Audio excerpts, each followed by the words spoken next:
السلام علیکم ورحمۃ اللہ وبرکاتہ۔ امید ہے آپ لوگ بخیر و عافیت ہوں گے۔ علماء کا آپس میں احترام، دیکھیے اگر آپس میں ہم ایک دوسرے کا احترام نہیں کریں گے، ایک دوسرے کے ساتھ اگر حسن ظن کا معاملہ ہم نہیں کریں گے تو پھر یاد رکھیے ہم خود اپنے پاؤں میں کلہاڑی مار رہے ہیں۔ یعنی ایک عالم اگر دوسرے عالم سے محبت نہیں کرے گا، ایک عالم اگر دوسرے عالم کا احترام نہیں کر رہا ہے، ایک عالم اگر دوسرے عالم کے ساتھ حسن ظن کا معاملہ نہیں کر رہا ہے تو وہ کہیں نہ کہیں اپنے پاؤں میں کلہاڑی مار رہا ہے۔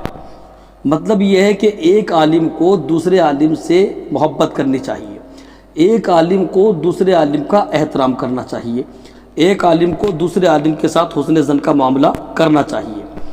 اور دیکھیے جب کریں گے تو اس کے انعامات بھی ہوں گے، اس کے فوائد بھی ہیں، اور اگر نہیں کریں گے تو اس کے نقصانات بھی ہیں۔ سمجھے، اگر آپ عالم جو ہیں، علماء جو ہیں آپس میں ایک دوسرے کا احترام نہیں کر رہے ہیں تو وہ اپنے پاؤں میں خود کلہاڑی مار رہے ہیں۔ اس لیے کہ تمام علماء جو ہے آپس میں ایک جسم کے مانند ہیں، تمام علماء ایک جسم کے مانند ہیں، لہذا ہر عالم جو ہے ہمارا اپنا ہی حصہ ہے۔ ایک جسم کے مانند ہے تو ہر عالم ہمارا اپنا ہی حصہ ہے، ہمارے بدن کا ایک حصہ ہے، ہمارے بدن کا ایک عضو ہے، ہر عالم ہمارے بدن کا ایک عضو ہے۔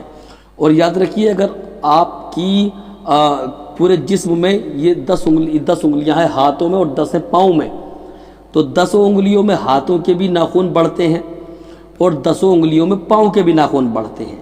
اچھا، ناخن کاٹتے وقت اگر آپ کا ناخن تھوڑا گہرا کٹ جائے تو جس انگلی کا ناخن گہرا کٹا ہے اسی کو تکلیف ہونی چاہیے، لیکن اسے تنہا تکلیف نہیں ہوتی ہے۔ جس انگلی کا ناخن آپ کا گہرا کٹا ہو اکیلے اسے تکلیف نہیں ہوتی ہے، بلکہ پورا جسم تکلیف محسوس کرتا ہے، پورے جسم کو تکلیف ہوتی ہے۔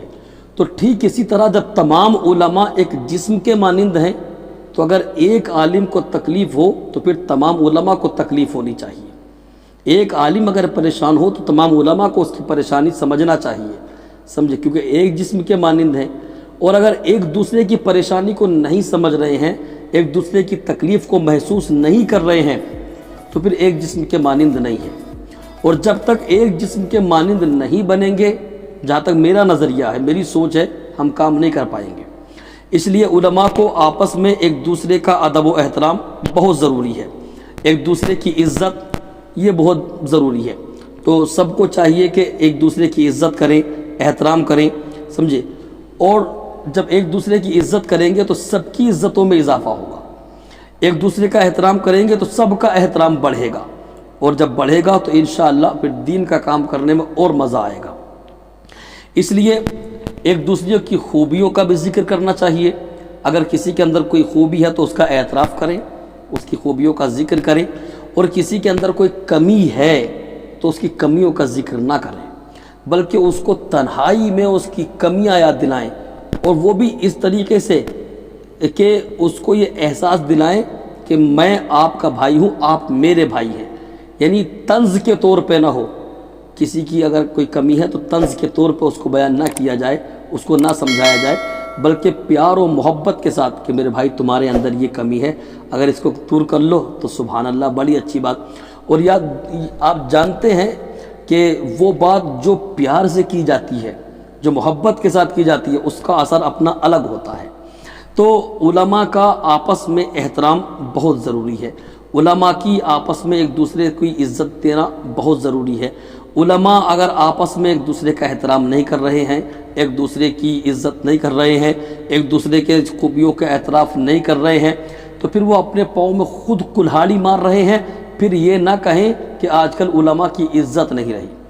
جب آپ خود اپنے آپس میں عزت ایک دوسرے کی نہیں کریں گے تو پھر یاد رکھیے کہ لوگ بھی آپ کی عزت نہیں کریں گے۔ ہاں، جب ایک عالم کو دوسرے عالم کی عزت کرتے ہوئے، اس کا احترام کرتے ہوئے لوگ دیکھیں گے تو دوسرے لوگ بھی اس کی عزت کرنے پر مجبور ہو جائیں گے۔ اس لیے تمام علماء کو چاہیے کہ آپس میں ایک دوسرے کا ادب و احترام کریں۔ اللہ پاک مجھے آپ کو سب کو عمل خیر کی توفیق عطا کرے۔ استغفر اللہ ربی من کل ذنب و اتوب الیہ۔